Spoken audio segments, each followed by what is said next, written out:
Broadcasting from the city of brotherly love, Philadelphia, to around the globe.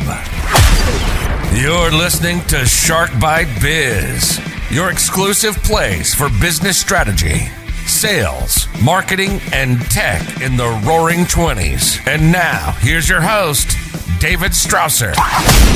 It's that time again. I'm your spectacular host, David Strausser, and welcome to another edition of Shark Bite Biz, your place to learn how small businesses are making the pivot to deal with the current global pandemic. First off, I don't know if you've seen it or not, but we did do a press release, and it's essentially everywhere. Every news site, business site you can think of. I'm talking Associated Presses, APnews.com, MarketWatch, Yahoo News, CCNPR, Newswire, and a bunch of other online journals and local media outlets. It really created quite the buzz. So if you have not seen that press release, it's got some good stuff in it. You can check it out. Go to our Facebook page. I got the link there. I'll also make sure that we include the link in the description of this episode as well, too. Man, oh man, do we have a show planned for you all today. I brought in another one of my good friends from Los Angeles, another subject matter expert in marketing. Not only is he an expert in marketing, but he's also the owner of an elite marketing agency out of LA. Back in January, we all had our marketing plans and branding plans for 2020. Then March came.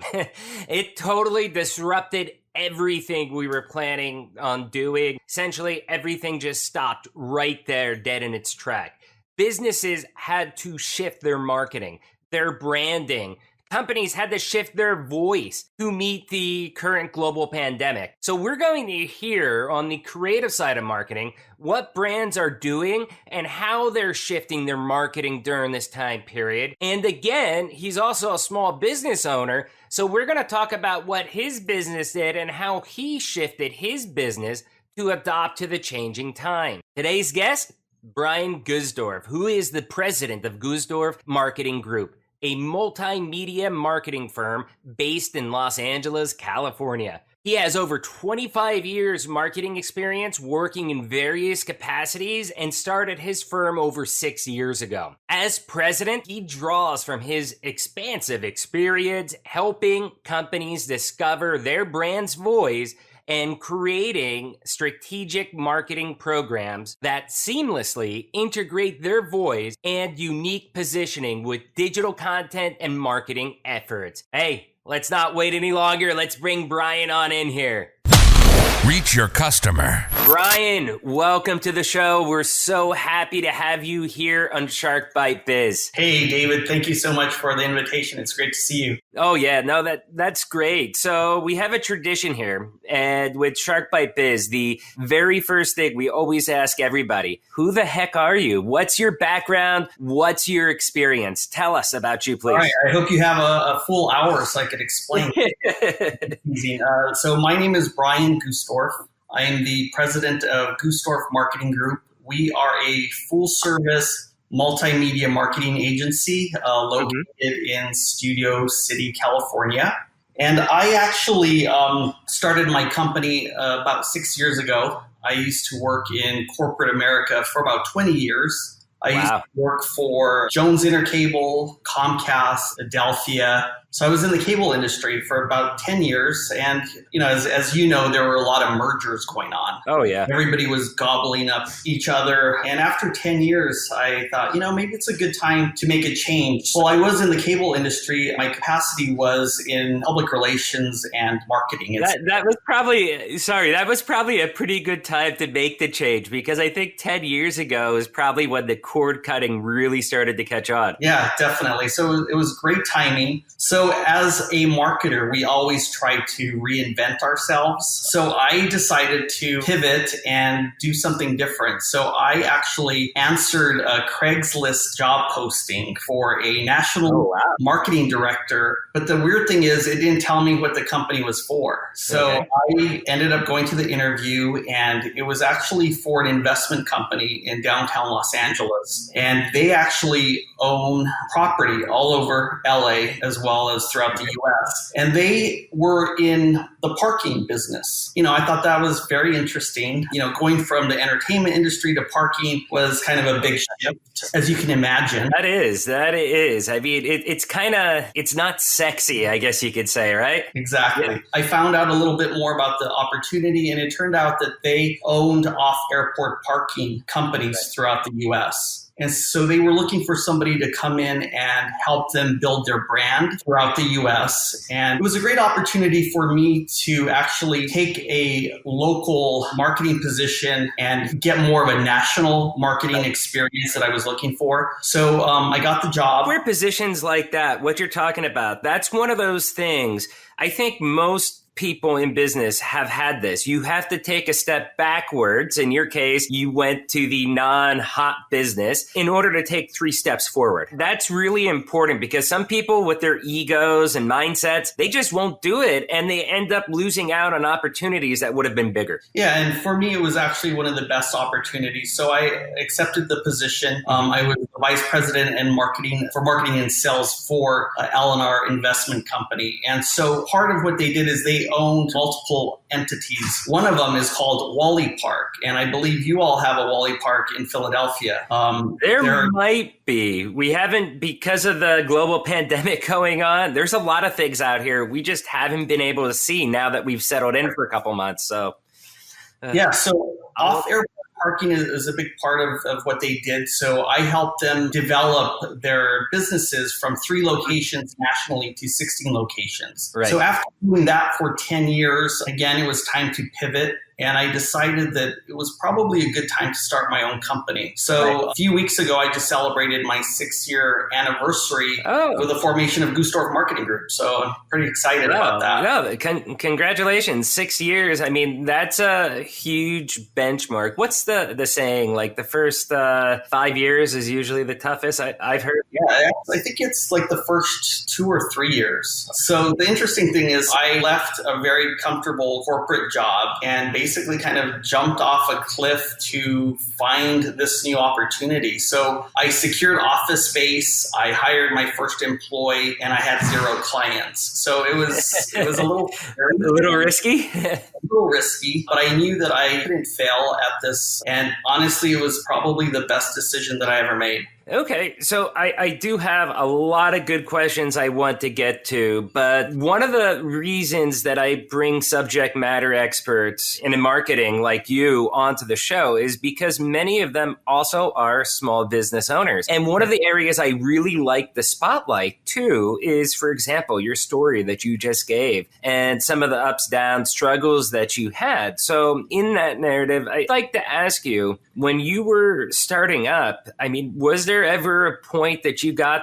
to like, hey, you know what, maybe this isn't going to, like, did you ever doubt the business or did you just go straight up to the top? Yeah, so obviously you always kind of doubt yourself. There's that little voice. Negativity likes to creep in. Exactly. And that's what people are battling against. And I think people, if they can kind of hear when you got those thoughts, how you handled it, I think that would be awesome advice to young business owners out there. Yeah, definitely. It's that little voice that talks to you all day long to, tells you, maybe you shouldn't do that. You're going to fail. So it's turning off that little voice in the back of your head. I wish I could turn my wife off. Sorry. She's my conscious. Yeah, no, I hear you. So it was a very interesting time in that I had a lot of support. A lot of my family, a lot of my friends were just very supportive. One of the reasons that I decided to name my company Gusdorf Marketing Group was that people knew me. They knew the quality of my work. So I didn't want to just pick some random fictitious name. I wanted to use my name because, again, a lot of people over 20 years that I have worked with, they knew the quality of work. So your name actually carried weight. Oh, yeah. And that's one of the things I think a lot of business owners, when they're going into business, they weigh, especially if it's a consulting agency, something like that. If your name carries weight, usually it's best then to name it after yourself. If you don't have the established connections, like for example, what you had, that's where then maybe going with the generic name route might be better. Exactly. And my name is is very unique, so people kind of remember it. So right. That's been very helpful. Yeah, that's some great input, man. Like I said, we always love the spotlight, the small business entrepreneur stories. A lot of people in small businesses, a lot of questions, and they have a lot of pain right now with this whole situation, which is why you're essentially here, because they're struggling. Everybody had a marketing plan up until mid-March, got thrown out the window. And they essentially had to not just pivot and change, but dramatically pivot and change how they do business. So how has this global pandemic really changed the marketing market and how people market? Yeah, again, so everybody kind of was taken aback by this. So people have structured marketing plans in place, and in March, everything changed. People who were used to marketing a certain way found that that no longer worked. So they needed to pivot very quickly. We saw a lot of people just, put a complete hold on all of their marketing efforts. Again, people were just trying to... Why would they put a complete hold on marketing effort? Just because they're trying to figure things out, or? Yeah, I think there's people tend to panic in situations where, it's the unknown. So, if a restaurant is closing in a week and more customers are coming in, they need to look at their expenses and see what they need to trim. Unfortunately, marketing budget is one of the first things people tend to want to cut. But I never understood that thinking, because marketing isn't to get you sales, but it's to drive demand, awareness, things like that. Do you think that's an accurate definition? Oh yeah, definitely. I mean, it's like building a house. You have to have a solid foundation, and marketing is really the foundation of any business, because if people don't know what you do, what your product or service is, then people aren't going to find you. And you're going to get lost in a very competitive marketplace. So with that then, okay, let's just say company, blah, blah, blah, put their marketing on hold. And now that they've seen this play out, they're reacting and they're putting ads back out there in whatever form now. How has the creatives of those marketing campaigns changed? Whether it's digital format, the ads that you'll see in Google AdWords, or whether it's a billboard, because I think the tone and attitude towards marketing has shifted a little bit too because of the situation. Yeah, definitely. I mean, you sit in front of your TV in the evening and you'll notice a certain theme and a message that a lot of the Fortune 500 companies are utilizing in their television advertising. They're very emotional ads. The music is very ethereal. The messaging is very similar. In fact, I saw a compilation of several ads where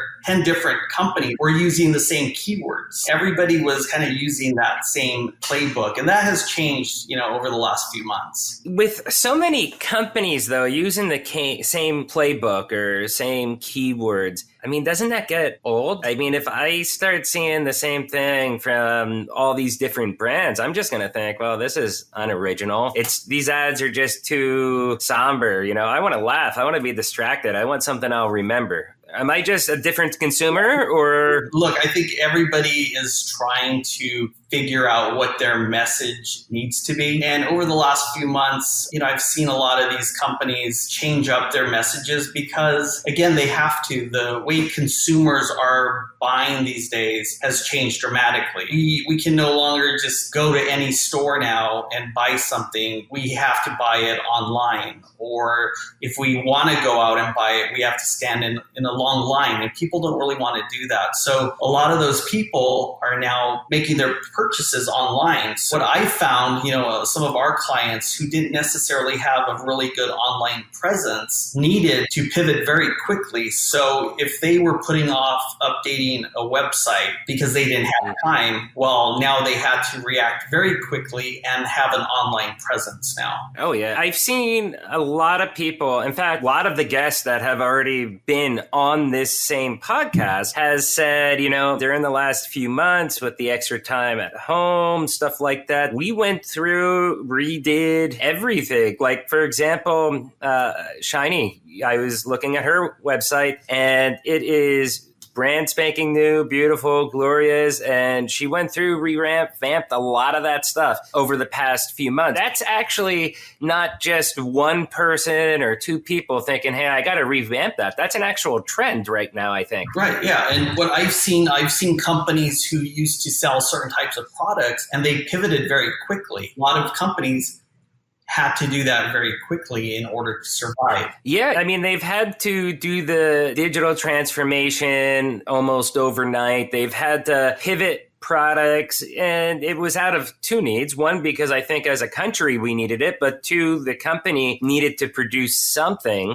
in order to survive themselves as well too. Right. So it was kind of really cool to see how a lot of those companies panned out and what they did. What other types of ads are trending right now? Is there anything more effective than other that maybe wasn't a few months ago? Yeah, I think right now, people are obviously very concerned about their safety. So you're seeing a lot of advertisers really promoting safety, going to their location.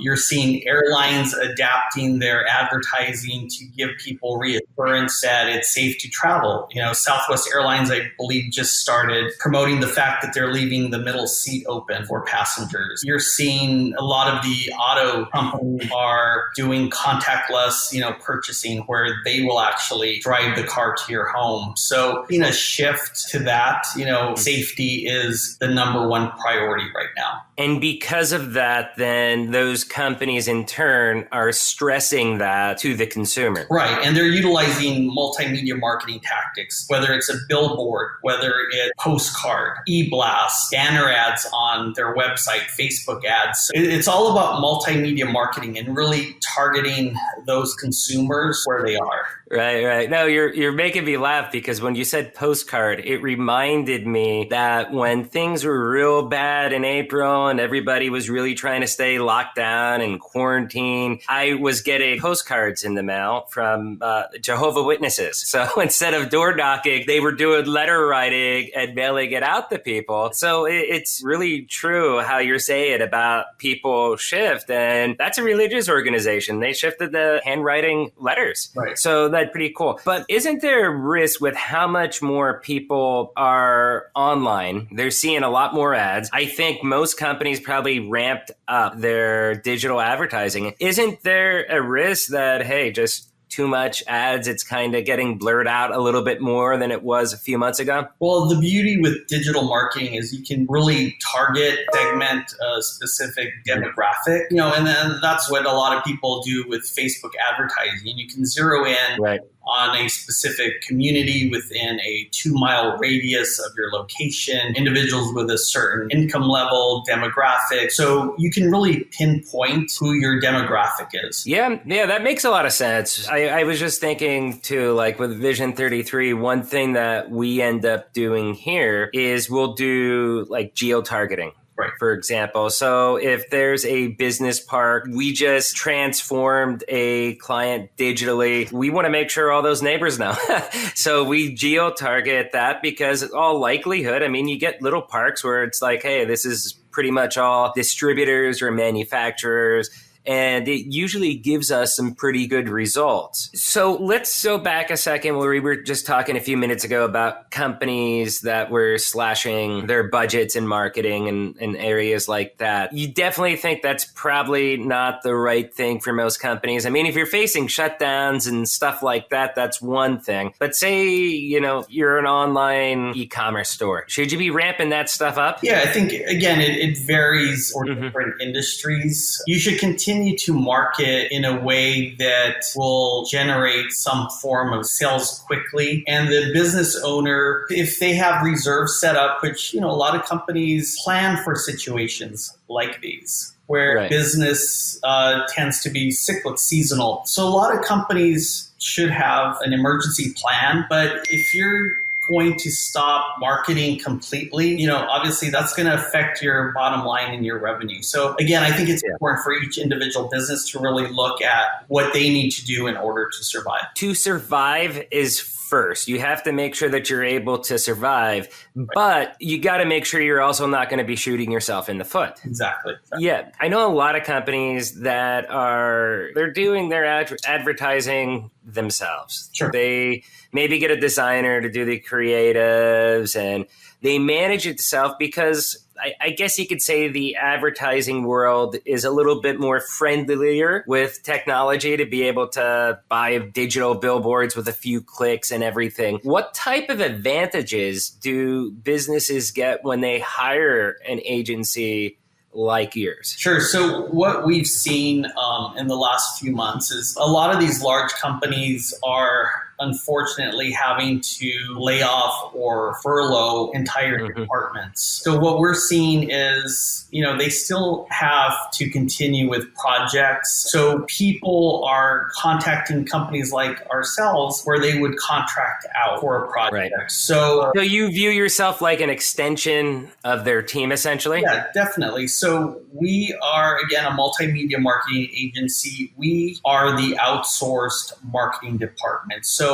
if a company's going to hire, say, a marketing manager, rather than utilizing that annual budget for one individual, they would allocate that budget to an agency like ourselves. So we have a team of people. We have people who, are experts at video marketing, develop websites, who do online marketing. So they kind of get 3 people instead of 1 person. So that's very beneficial to companies today because, again, they have limited budgets. So, again, we help companies who don't necessarily have a marketing person in their organization. We also help companies who have large marketing departments and they may have, additional projects that they just need to ramp up. So they need it done quickly. And that's kind of what we do. We adapt very well. We're quick, responsive, and oftentimes a lot cheaper for the quality of our work is on par to a lot of the big agencies for the fraction of the price. Right. No, that's great. So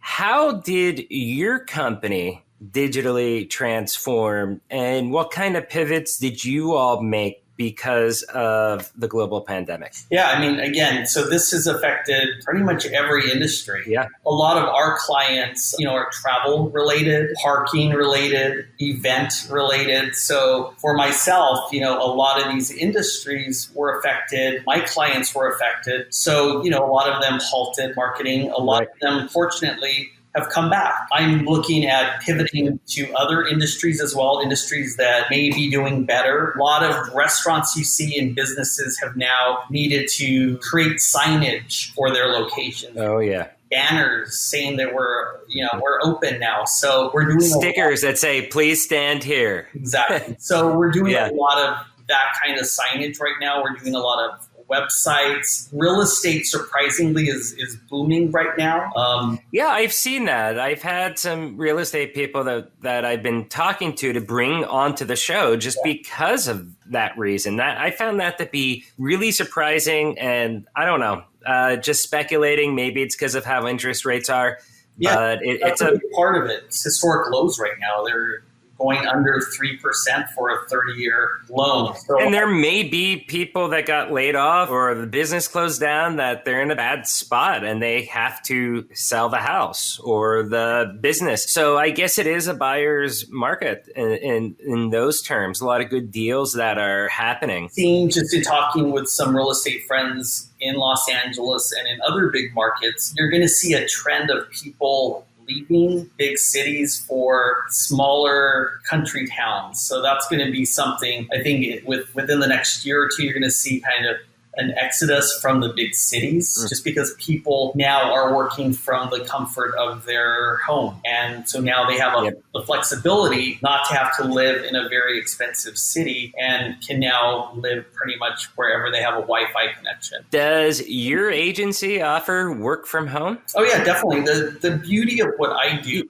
and, a lot of big agencies that have 4-story offices, over 100 employees who used used to have ping pong tables and just all of these cool things inside their offices. I think a lot of those agencies are finding it difficult now because, again, those offices are empty. And so now their employees are working from home. So we're seeing a lot of those big agencies downsizing and getting out of their very expensive leases. Yeah, leases. Yeah. Do you think work from home is going to be here permanently now as a trend, or you think this is only for this moment? I think this has showed us that so much work and people can be so much productive. Yeah, definitely. I think this has opened the door for that. This is kind of an experiment that shows that working from home works. It can work. And, my opinion on it. So I'm lucky enough to be at Vision 33. I've always been work from home, 5 years with them. Even when I was living out in LA for 4 years, our office was in Irvine. I was still work from home. I'd go there, maybe once a quarter, but I'd be work from home. And the way that I look about it with my whole team is that at this level where we're at, if you can't be trusted to produce and do your work on your own, you do not belong on my team then. You're not a fit for how we are. I don't like hand-holding. And you have to produce at a certain level once you get to so high on the pole. Exactly. I think that I almost feel like people feel like they need to overcompensate and do more just to prove that they are getting their work done. So, for 6 years, again, since I've started my business, I've worked with people all over the globe. Mm-hmm. The people I work with, are in London, in Paris, in Australia. So the talent that I have isn't dictated by how close you are to the office. Right. And so that has been very beneficial for me as a business owner, but as well as the quality of work that we produce for our clients. Yeah, no, that sounds great. Remote working, whether it's from home or whether it's across the world, I definitely think for most industries, it's here to stay. But even if they do go back to their offices, I think a lot of employees are going to have at least some more flexibility. I think it's a good perk to keep around. I have a great office here in Studio City. I also believe that having that in-office meetings is very beneficial. It allows you to build relationships between the employees so that way they can work together. You do need some of that. Right. So I think there's see a lot more flexible work schedule. Yeah, no, that's great. I love the word flexible. So I have two final questions for you. The first one, as we close this out, we went through a lot of different topics, talking from your background and your experience, from marketing during and through a global pandemic, to also talking about how your business has been handling things during these times. In the marketing side of things, though, what words of advice do you have for small business owners out there that are struggling to, maybe their business isn't actually struggling, but like it's going to close struggling, but they're struggling to reach their clients, their prospects, and get them buying from them again? Yeah, I think that most companies should have some kind of marketing plan in place. You need to pull that marketing plan out. You need to adjust it accordingly. Maybe,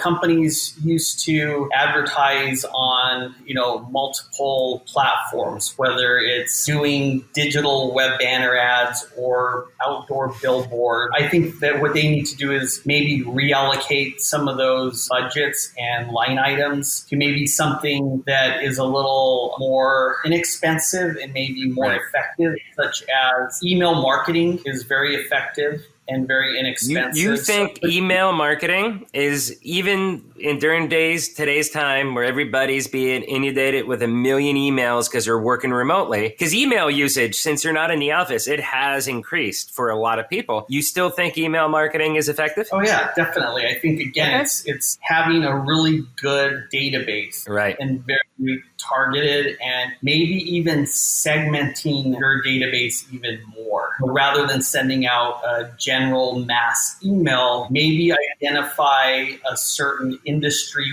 in your database and speak to them about what issues they may have and how your company can help. So when you send out the email, what I'm hearing is not that you shouldn't send out like an ad or a promotion, but more be focused on the content that would be focused upon this niche group of clients that you have. Exactly. So say you are That's great advice. an e-blast, and you want to target, say, plumbers. Maybe you want to have the correct keywords and messages that resonate within that industry. If you want to target people who are looking to purchase a certain type of vehicle, you really want to hone in on the specifics. Right. That's great. That's really good information. And I hope that helps a lot of business owners out there, managers, directors, whoever's struggling to reach their clients right now. So the very, very, very last question I have for you is, I don't know, it's been about a year and a half maybe since I last saw you. Yeah. And you've got a little bit of the longer quarantine hair. If I remember correctly, it's usually a little shorter, right? Yep, it is. Did anybody tell you that you look exactly like Mark Cuban? Oh, I get that very often. I swear, I'm sitting here looking at you, and I'm going, that looks like Mark Cuban. I did have Mark Cuban's money, but... Oh, yeah. Well, maybe your image like this will get us more clicks on the video. We'll see. Hey, Bryan, I want to thank you so much for coming on. You gave us, like I said, a lot of good info from the three main topics that we covered today, and definitely looking forward to get you back on by the end of the year.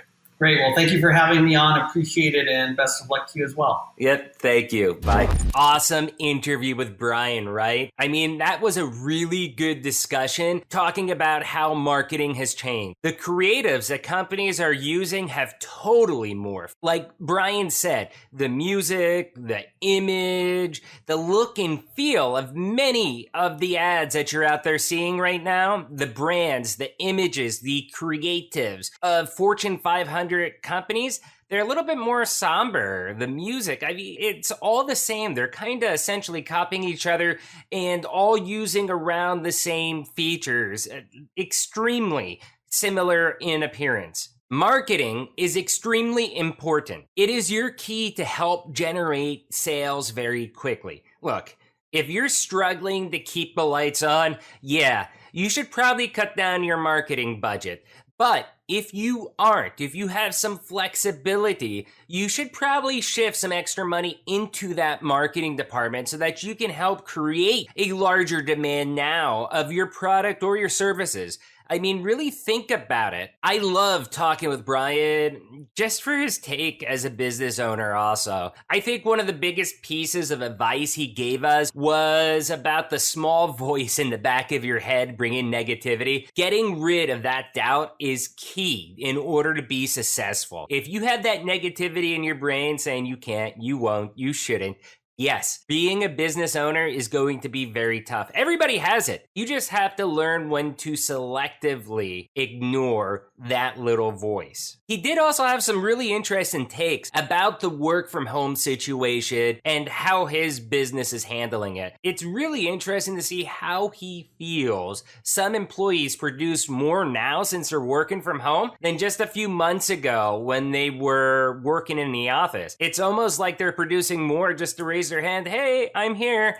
See, I'm working. I'm doing good. And that's kind of cool. I think a lot of employees generally, they enjoy working from home. So once again, this was a great conversation today. What do you think about marketing? How did you change your brand, your image, your creatives during this time period, the last 5 or 6 months? Leave a comment down below and let's get that conversation started. If you like this episode, please remember to subscribe to the channel as we strive to bring you some of the best experts out there in the field. If you really like the episode, you could do me a solid. Make sure that you share this so that we can get the word out about the Shark Bite Biz podcast and educate as many people as we can. So thank you all again for listening. Once again, I'm David Strausser, the host of Shark Bite Biz, and we'll see you all next episode.